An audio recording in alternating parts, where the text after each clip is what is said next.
Hello friends, this is Shadab. स्वागत है आपके मेरे यूट्यूब चैनल एवेंजर रांची में। आज हम एक्सप्लोर करने जा रहे हैं सिसई में मौजूद है नौरत्नगढ़ और इसका इतिहास बहुत ही पुराना है और वो एक ऐसा साम्राज्य है जो कि लगभग विलुप्त हो चुका है, मगर कुछ चीज़ ऐसी हैं जो अभी भी रहस्यमय हैं। ये किला सरकार की नज़र में आ चुका है और इसकी खुदाई रेगुलर चालू है और इसमें चौंकाने वाली बहुत सारी ऐसी चीज़ निकल के सामने आ रही है जो कि रहस्यमय है और दिन पर दिन इसमें कुछ ना कुछ ढूंढा जा रहा है। बहुत कुछ सरकार के हाथों में लगा भी है। जैसा कि बताया जाता है कि 45वें राजा के तौर पे दुर्जन शाह, ये राजा का नाम है दुर्जन शाह, इन्होंने अपने एक नींव रखा और वहाँ पे साम्राज्य का स्थापना की। अब वीडियो को आगे बढ़ाते हैं और आपको ले चलते हैं उस जगह पे जिसके बारे में आपको जानकारी दे रहा हूँ, यानी कि नौरत्नगढ़।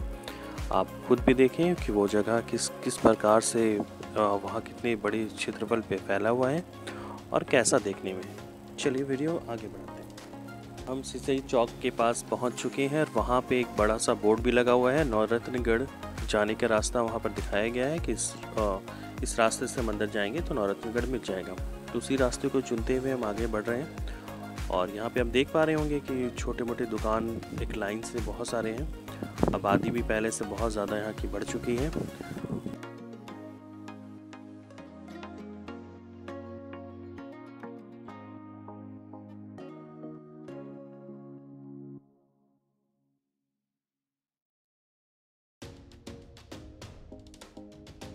जाने पर आप देख रहे होंगे कि कहीं कहीं पे रोड तो बहुत अच्छे हैं, बट कहीं कहीं पे वर्क अभी प्रोसेस पे है और ये हमें पूरी तरीके से ऑफ रोडिंग करना पड़ रहा है यहाँ पे, इससे समय काफ़ी लग रहा है।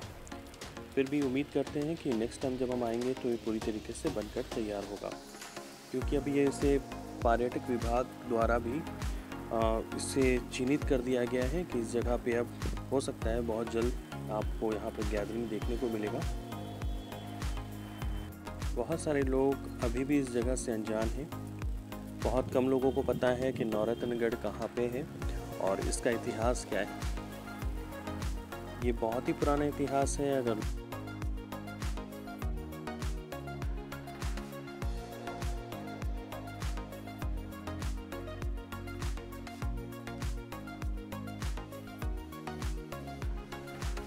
यहाँ से एक रास्ता नीचे की ओर कटता है। बहुत सारे लोग यहाँ पे कंफ्यूज हो जाते हैं आके, क्योंकि सीधे जाने पे आपको दूसरा रोड मिल जाएगा। यहाँ पे मैं यही कहना चाहूँगा कि यहाँ पे एक साइन बोर्ड होना बहुत ज़रूरी था जो इंडिकेट करे कि किला का रास्ता या रोड किस साइड से है। और जो पुराने लोग हैं उनको जानकारी है कि यहाँ से जाना है तो वह चले जाते हैं, बट नए लोगों को थोड़ी परेशानी हो सकती है। फ़िलहाल अभी हम अपने टीम के साथ लगभग पहुँच चुके हैं। हमारे और भी फ्रेंड्स आगे जा रहे हैं और मेरे लिए फ़र्स्ट टाइम था, बट उनके लिए सेकंड बोल सकता हूँ कि सेकंड टाइम ये आ रहे हैं यहाँ पे।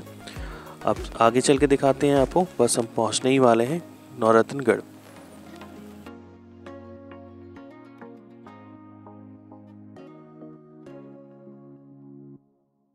अब ये हम पहुँच चुके हैं उसके गेट पे। ये है इसका एंट्रेंस। गेट पे एंटर करने के बाद यहाँ का जो नज़ारा है, ये देखिए दूर दूर तक आपको पहाड़ और मैदान की तरह मैदानी क्षेत्र नज़र आएंगे। यहाँ का एक सिस्टम हमें भी पता चला कि पहले यहाँ पर तो बाइक लेके लोग अंदर तक चले जाते थे, बट अभी यहाँ पे सिक्योरिटी गार्ड लगा दी गई है और वहाँ पर जाके आपको अपना नाम पता वगैरह मेंशन करवाना होता है, गाड़ी का नंबर वगैरह मेंशन करना पड़ता है। ये एक तरह का ठीक भी है, safety of point of view से भी ठीक है, होना भी चाहिए। और यहाँ पर फिर हम अपनी गाड़ी को भी यहाँ कहीं लगा लेते हैं। उसके बाद फिर हम आपको आगे चल के दिखाते हैं कि क्या है।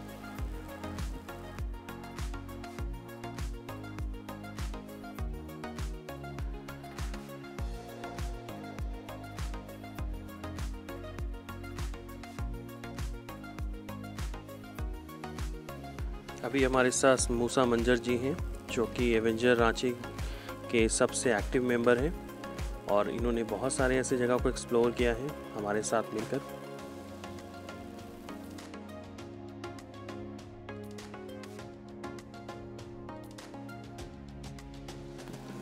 ये एक ऐसे किला है जिसका दूर दूर तक इसकी चर्चा थी खूबसूरती की।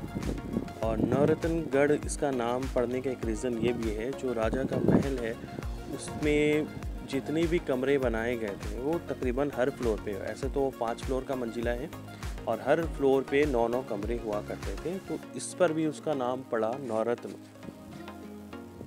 और इस पर देखने लायक बहुत सारी चीज़ें हैं, आप देखिए। मगर अभी इसकी जो स्थिति है वो मैं कहूँगा कि एकदम जर्जर स्थिति में आ गई है। बहुत सारे किले जो हैं वो टूट गए हैं पूरी तरीके से, और मिट्टी भर जाने के कारण से इसका रूप और आकार आपको समझ में नहीं आएगा, क्योंकि यहाँ कंटिन्यूस काम चल रहा है, लेबर अभी भी लगे हुए हैं और इसकी खुदाई चल रही है।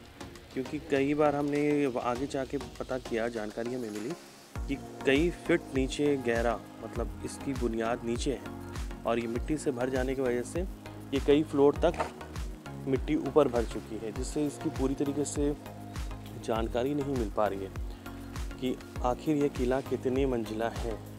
अभी जैसा कि हमें बताया गया, जो राजा का किला था वो 5 मंजिला है, मगर अगर अभी आप जाके देखोगे तो वहाँ पर सिर्फ आपको देखने को 4 मंजिला ही मिलेगा, यानी कि एक फ्लोर अभी भी मिट्टी के नीचे दबी हुई है पूरी तरीके से। और जैसा कि मुग़ल काल में होता था कि जो भी राजा होते थे या फिर और भी तरह के राजा होते, तो पहले का ये एक नियम था कि लोग दूसरे राज्य में चढ़ाई करते थे, उसको विजय करते थे और उससे जो भी सामान मिलता था उससे लूट करके अपने साम्राज्य में इसे शामिल कर लिया जाता था। तो इसी तरीके से इसका भी इतिहास है कि जहांगीर जब दिल्ली के सल्तनत में मुस्तैद थे तो उन्होंने इस पे भी हमला किया, और ये जो राजा के नाम मैंने बताया था आपको, इसको उन्होंने बंदी बना के ले गए थे। दुर्जन शाह जो थे वो नागवंश के 45वें राजे के रूप में यहाँ पे थे। और जैसा कि मैं आपको अभी अंदर ले जाकर दिखा रहा हूँ कि ये जो आप हवेली देख रहे हैं, इसका जो टेक्नोलॉजी मैं कहूँ कि अभी के दौर पे तो सीमेंट वगैरह है तो उससे लोग बनाते थे, बट मैं देख के ये हैरान हूँ कि उस समय 5-5 फ्लोर के मंजिले मकान या फिर किला को निर्माण करना कितना कठिन हुआ होगा। यहाँ पे जो पेस्टिंग है, मतलब चूने से, चूना और कुछ उसमें मिश्रण मिला के ये सारा उसको एक पर एक जोड़ा जाता था, और उस ज़माने में भी इसको इतनी खूबसूरती से कलाकारी की गई है, जगह जगह पे आपको आकृति नज़र आएगी, वो उसमें चार चांद लगा देती है, खूबसूरती है इस किले के अंदर। तो उससे ये समझ में आता है कि राजा भी बहुत शौकीन रहे होंगे अपने ज़माने में।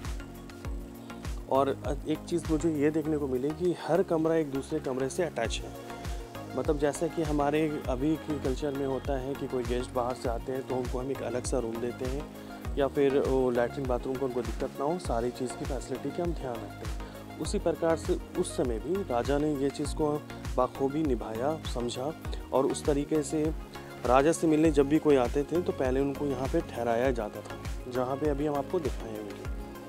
वहाँ पे वो रेस्ट करते थे, आराम करते थे, फिर राजा से मिलने का जब वक्त होता था तब उस समय वो उनके दरबार में हाज़िरी लगाते थे और फिर आगे की प्रोसेस हुआ करती थी। ये जो आपके सामने है यही है राजे का किला। जितना आप अब उसको ज़मीन के ऊपर देख रहे हैं उतना ही मैं कह सकता हूँ कि नीचे तक दबा हुआ है वो, मतलब इतना मिट्टी भर गया है कि आपको गेट से झुक करके जाना पड़ रहा है।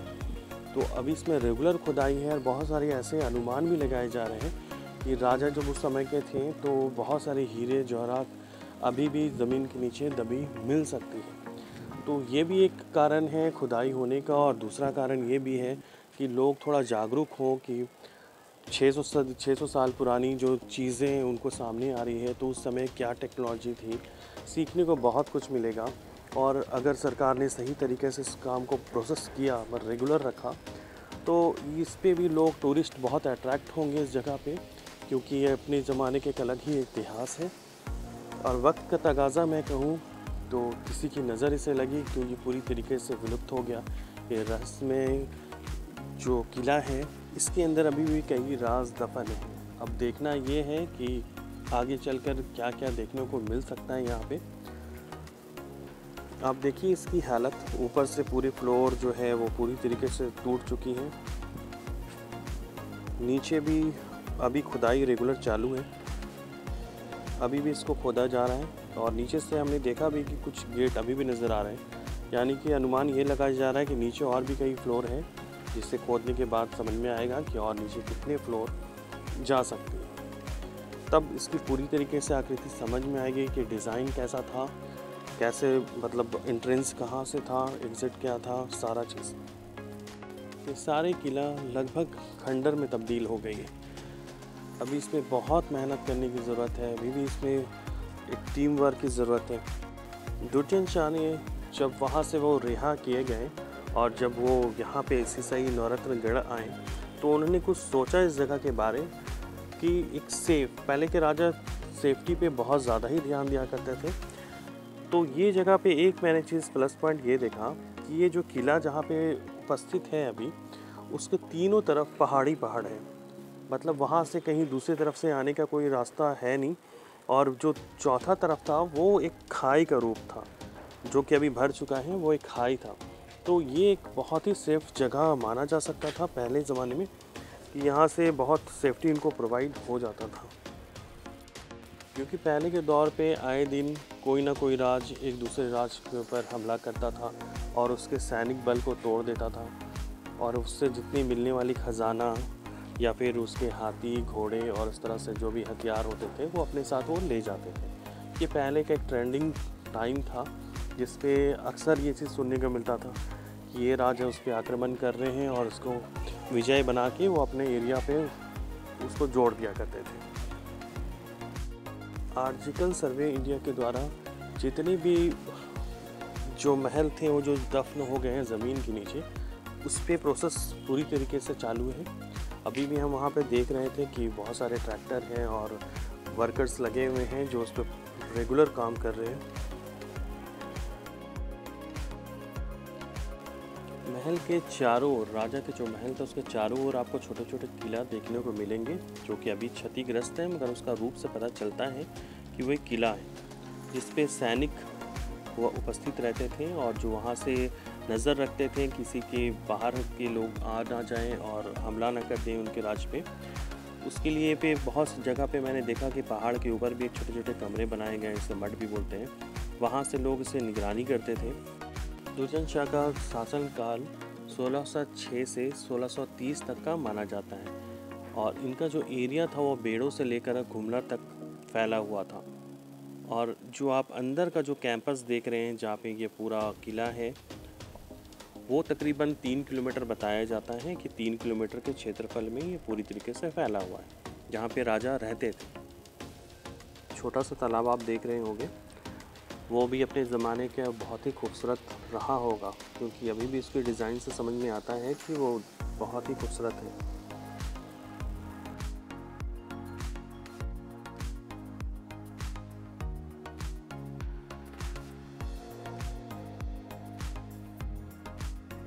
ये सब आप जो होल देख रहे हैं ये सारा गेट है, अभी भी इसकी खुदाई करनी बाकी है और इसके नीचे भी आपको एक फ्लोर देखने को मिल सकता है।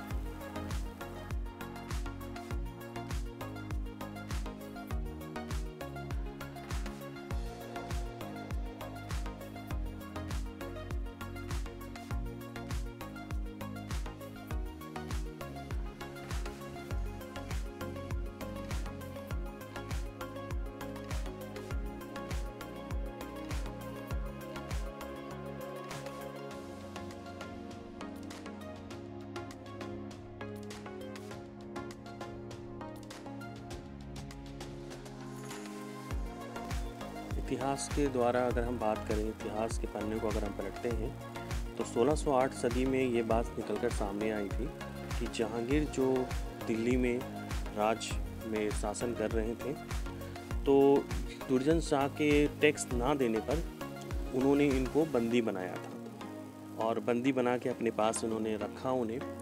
जब उनको ये जानकारी मिली कि दुर्जन शाह जो है ये हीरे के बहुत मतलब पहचान करता है, बहुत अच्छा पहचान है इनको हीरे का, तो उन्होंने इनको सज़ा नहीं दिया बल्कि उनको अपने साथ रखा, बहुत दिनों तक साथ में रखा और उसके बाद फिर उन्होंने उनको आज़ाद कर दिया।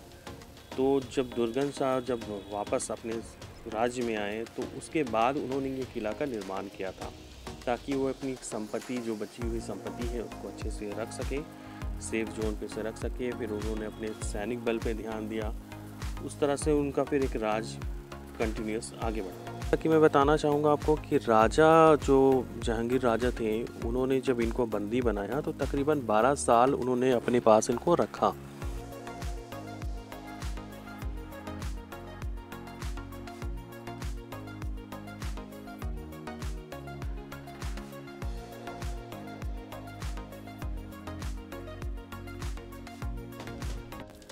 ये किला को देख के ऐसा लगता है मानो कि धरती ने इसे अपने अंदर निगल लिया हो।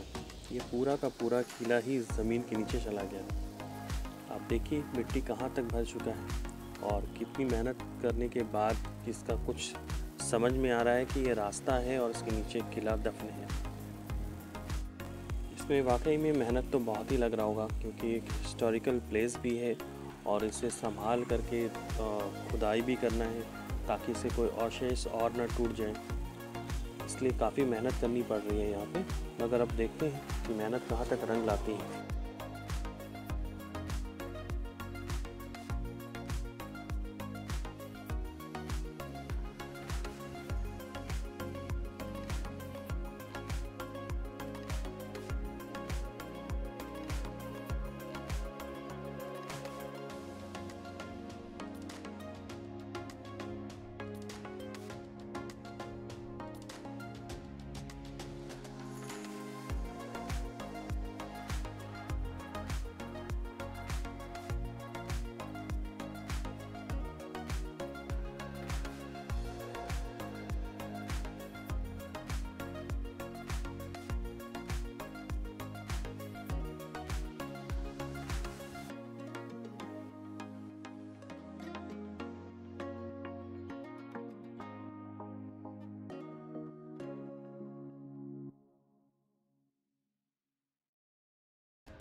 आज का ये सफ़र यहीं समाप्त हुआ।